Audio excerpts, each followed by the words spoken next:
ayoko na dito. Malis na tayo dito. Hindi na ako makakatagal pa dito. Eh, paano nga tayo aalis? Wala tayong pera. Eh di magjajapan ako.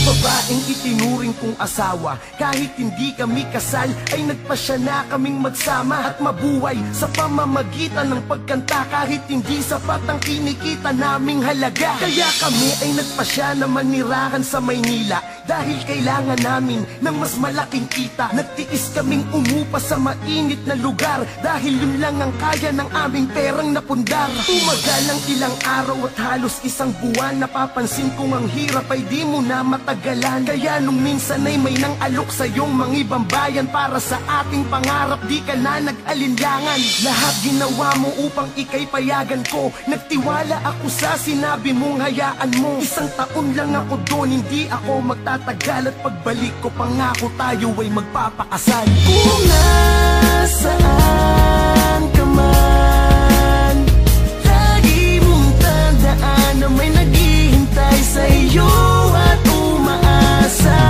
At kung hindi ka na magbabalik, kahit gaano kasakit ay pipilitin kong kalimutan ka.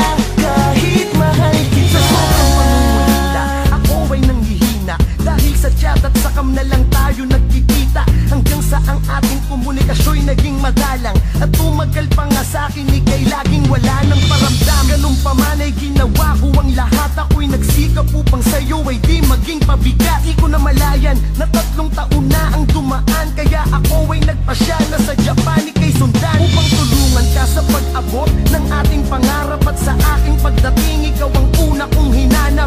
Agad akong nagtungo kung saan ka nagtatrabaho. Nung makita kita, ang laki ng iyong pinagbago. Niyakap kita't wala kong oras na inaksaya, ngunit ramdam ko na para bang hindi ka masaya. Laking gulat nang ang aking kamay ay iyong tinabig at sinabing pag-ibig ko'y sa iba na lang ibalik. Kung nasaan ka man, lagi mong tandaan na may naghihintay sa iyo at umaasa.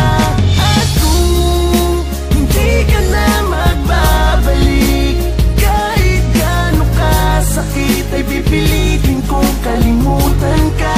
Kahit mahal kita, walang awa mo ang iyong pinagtabuyan. Matapos mo kong paasahin sa wala, ngayon ay papayuhan mo ako. Natanggapin na lang na di talaga tayo. Kahit anong gawin ko ay hindi na magbabago ang iyong isip dahil nakamit mo na ang iyong pangarap. Kaya di ka natuwa na ikaw ay aking hinanap. Para sa kayamanan ako'y iyong pinabayaan at iyong pinagpalit sa isang matandang mayaman. Tinamdam ko ang iyong pagpapaasa habang ako'y labis na nagdurusa, ika'y nagpapakasasa. Ginawa kong inspirasyon ang nangyari upang magsipag baka sakali sa aking pagyaman ika'y mabawi. Luwa ay aking inawit, naglakad papalayo habang sinasabing sana'y maging masaya kayo. Sa pagsara mo ng pinto, sabay sa pagbagsak ng luwa, hanggang kailan ba ako masasaktan at magdurusa?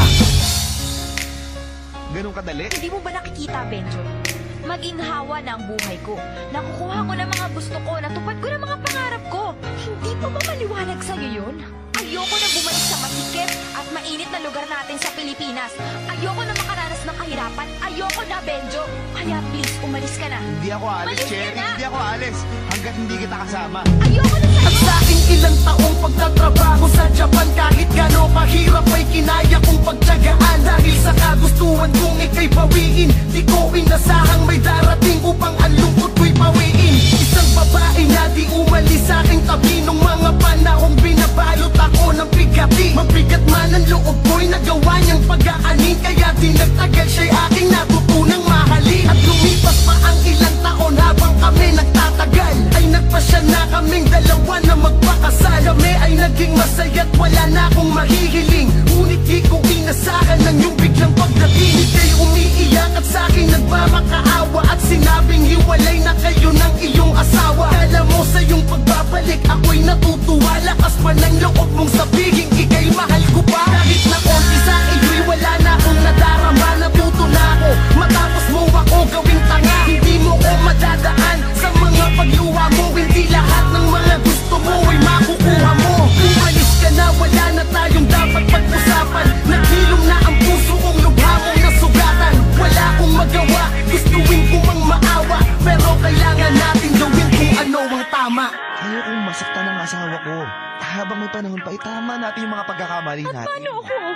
Benjo, mahal kita. Kailan mo ba ako mapapatawad sa minsang pagkakamaling nagawa ko sa'yo? Cherry, please naman oh. Idilat mo nga yung mata mo sa katotohanan. May asawa't anak na ako. Hindi na ako yung karapat-dapat na lalaki para sa'yo. Maganda pa yung hinaharap mo, Cherry. Huwag mo ikulong yung sarili mo sa pagmamahal sa isang taong may pamilya na. Pero hindi naman ako naghahangad ng higit pa sa'yo, Benjo. Ikaw lang yung gusto ko. Akin ka dapat ako dapat yung asawa mo. Tayo dapat ang may masiyang pamilya. Mahal ko na si Lerma, Cherry. At ang pamilya ko ang pinaka-importante sa buhay ko ngayon. Sana, sapat na dahilan na yun para tumigil ka na. I'm sorry for everything, Cherry. Pero wala ka nang babalikan. Kung nasa